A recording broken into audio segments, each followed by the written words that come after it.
I was just making my regular coffee, stirring in the cream like any other Tuesday morning, when an email popped up from Gary, the new VP. Meeting my office, 10 minutes, bring Paul from HR. My stomach dropped, suddenly cold. I mean, what even? My first thought was maybe a promotion, but the way it was phrased, it felt wrong, a weird jolt of worry. I walked in there, just me, then Gary and Paul, and what happened next completely blew my routine apart. I still think about it. Before we continue, tell me in the comments, where are you watching from? I'd love to know. My hand shook just a little as I picked up my coffee mug. The cheap ceramic felt surprisingly heavy. 10 minutes, he said. Not, can we chat, or got a moment. Just meeting my office, 10 minutes. Gary was new, only been with Innovate Solutions maybe 6 months. He was all sharp suits and a smile that never quite reached his eyes. Paul, from HR, was usually a friendly face, but his email had come through too, short and to the point. My stomach tightened into a hard knot. I tried to tell myself it was nothing. Maybe a new project. Maybe a bonus for all the extra hours I put in last quarter. I walked down the hall, past the open cubicles, trying to look normal. No one looked up, just tapping away at their keyboards. It felt like walking into a silence. I pushed open Gary's door. He was already sitting. Paul was in the chair beside him. The blinds were drawn, which was odd. Gary did not usually like the dark. He gestured to the empty chair opposite his big, shiny desk. I sat down, my hands clasped tight in my lap. I could feel my pulse quickening. Brenda, Gary started, his voice flat. Thanks for coming. He looked at Paul, then back at me. Paul gave me a small, almost apologetic smile. That smile made my stomach clench even harder. This was not a bonus. We need to talk about your role, Gary continued. He pushed a folder across the desk towards me, but did not open it. As you know, Innovate Solutions is always looking for ways to streamline operations, to optimize our workforce. He spoke like he was reading from a pamphlet. I waited. My throat felt dry. I wanted to ask, what about my role, but the words would not come out. We have made some difficult decisions, Paul picked up, his voice a little softer than Gary's. Decisions about organizational structure. He paused, looking at me directly. Brenda, we are eliminating your position. I stared at him. The words did not make sense. Eliminating my position? I had been with Innovate Solutions for 12 years. I designed and managed the entire environmental compliance framework for our biggest projects. I was the go-to person for our most complex permits. My position? I finally managed to whisper. What do you mean, eliminate it? I handle all the permits for the chemical processing plant. The big contract, remember? Gary cleared his throat. Yes, Brenda. We appreciate your contributions over the years, truly. But we have reevaluated the needs for that role. We are moving in a new direction.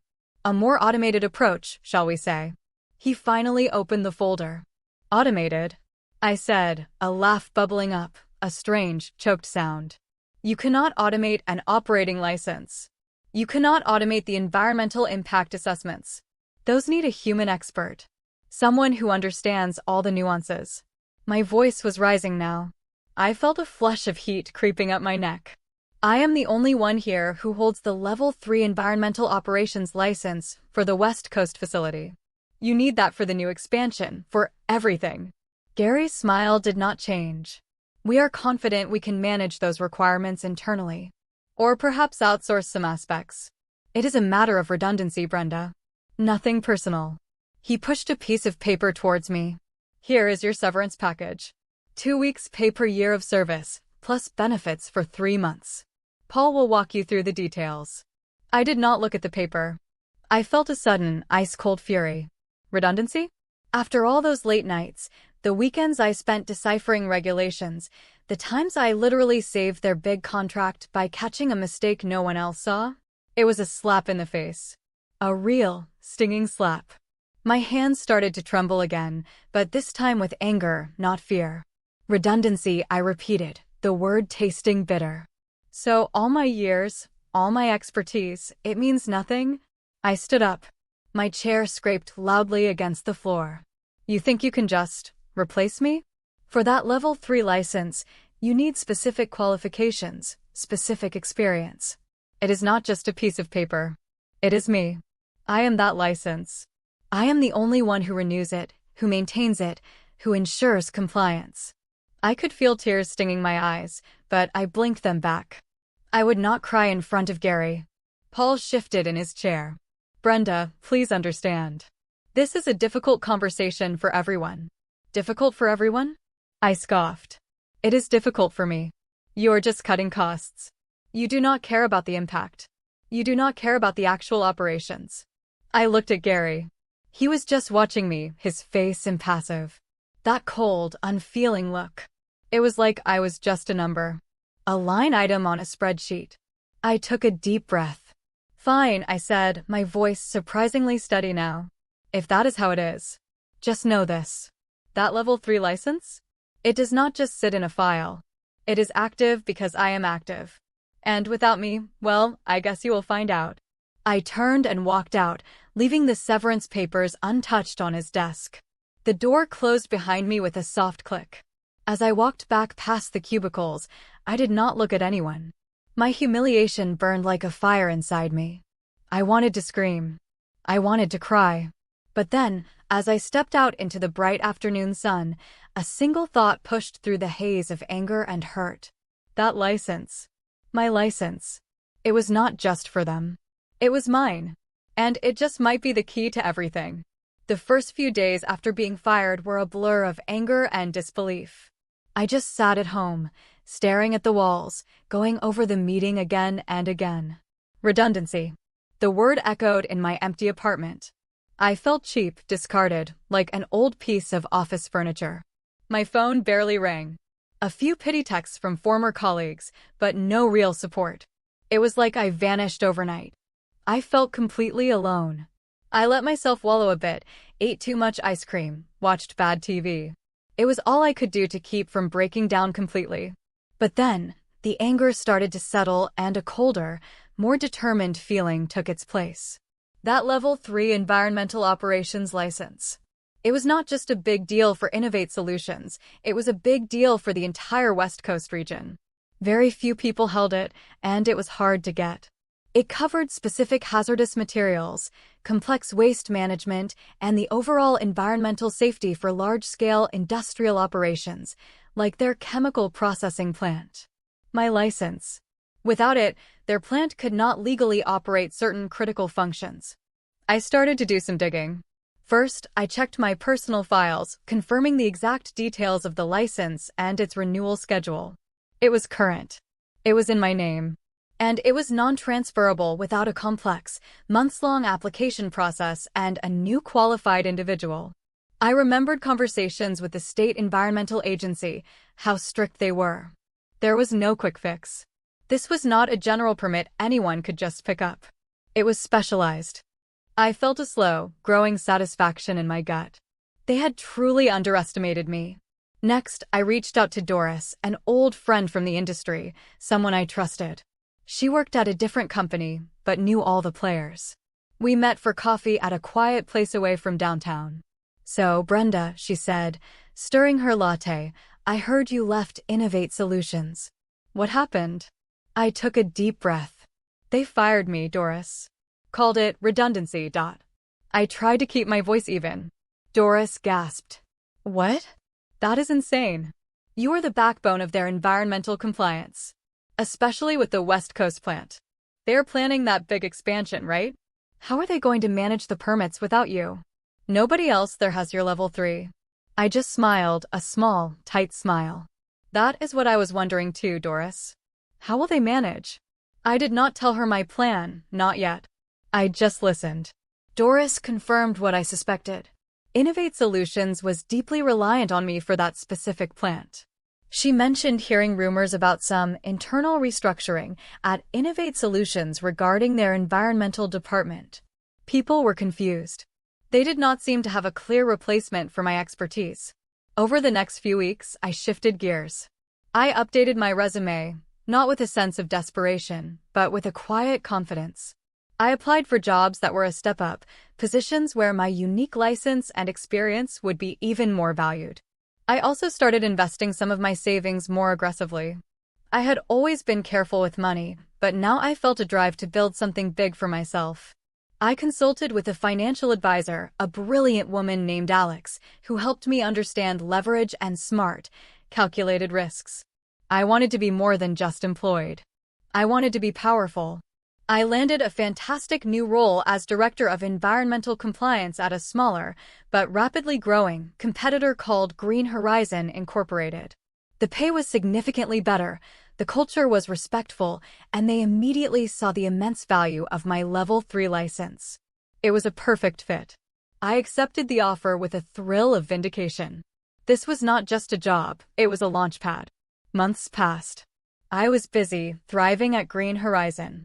I was building new systems, training new staff, feeling truly appreciated. But I still kept an ear to the ground about Innovate Solutions. Doris would call me sometimes. "Brenda, you would not believe the mess over at your old place," she said one afternoon. "That West Coast plant is having major issues. Permits are expiring, and they cannot get new ones approved for the expansion. The state environmental agency is giving them a hard time. There are whispers of huge fines." My stomach did a little flip, but it was not anxiety. It was a cold satisfaction. "Really?" I said, trying to sound casual. "Oh yeah," Doris continued. "Gary is apparently losing it. They tried to get someone new, but the Level 3 requirement is a killer. And Paul in HR is pulling his hair out trying to find a loophole. Everyone keeps saying, if only Brenda were still here. I just chuckled softly. Well, they made their bed. I felt a surge of empowerment. They had thought they could replace me with a spreadsheet. They had thought my expertise was redundant.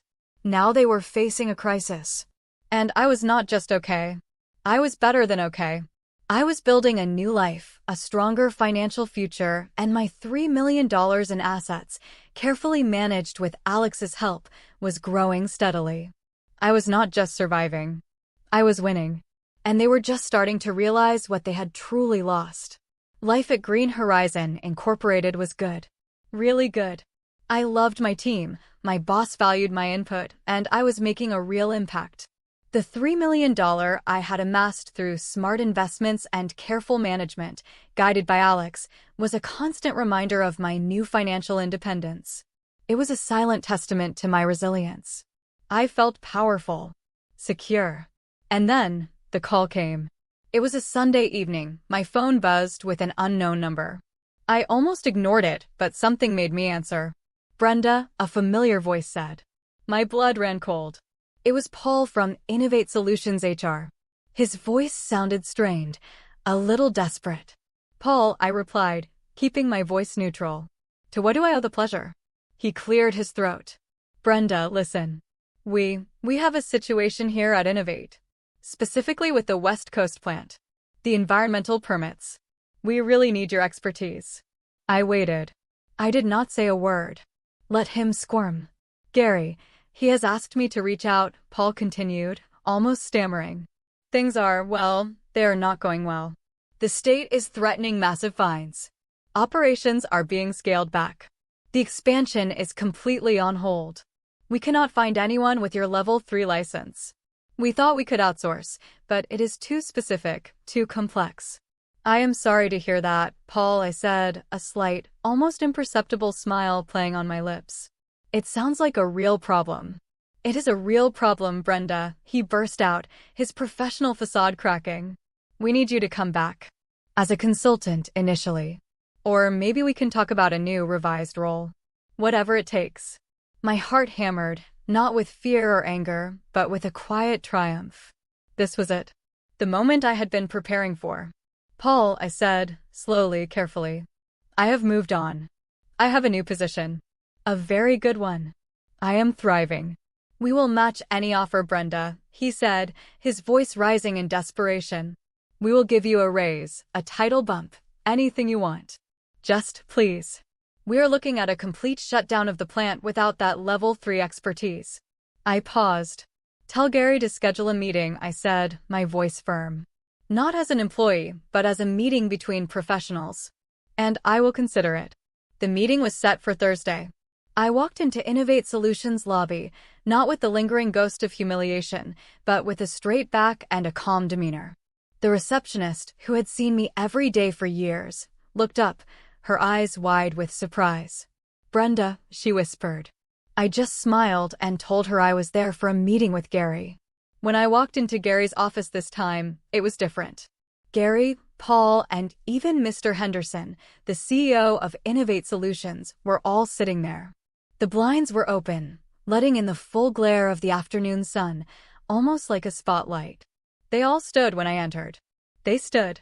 "Brenda," Mr. Henderson said, extending a hand. "Thank you for coming. We are truly in a bind." I shook his hand, then Gary's and Paul's. Their smiles were plastered on, but their eyes held a frantic desperation. I sat down, my hands calmly in my lap. I was not the same person they had fired. Gary cleared his throat. "Brenda, we made a mistake. A significant error in judgment. Your role was far from redundant. We need you back." He pushed a folder across the desk. This time I opened it.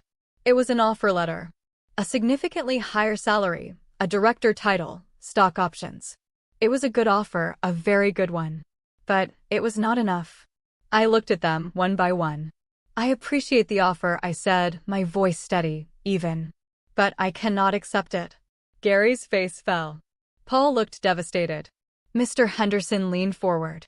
"Brenda, what will it take? We are talking about the viability of our biggest asset here. Millions of dollars at stake." I smiled. "Millions, you say?" I paused for a beat. "I am already Director of Environmental Compliance at Green Horizon Inc. My new company values my license. They value my expertise. And I am very happy there." I saw Gary flinch. "And as for the millions at stake, well, I am already managing quite a bit more than that personally." I looked directly at Gary. "Last week, you smiled, thinking it was over for me. Thinking I was redundant. Now, I am here. And I just walked in with $3 million in assets that I built myself and a career path that you tried to destroy, but only made stronger." Their faces, especially Gary's, truly froze. The color drained from them.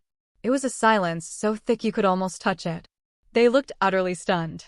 They realized the full extent of their mistake and that I was completely out of their reach.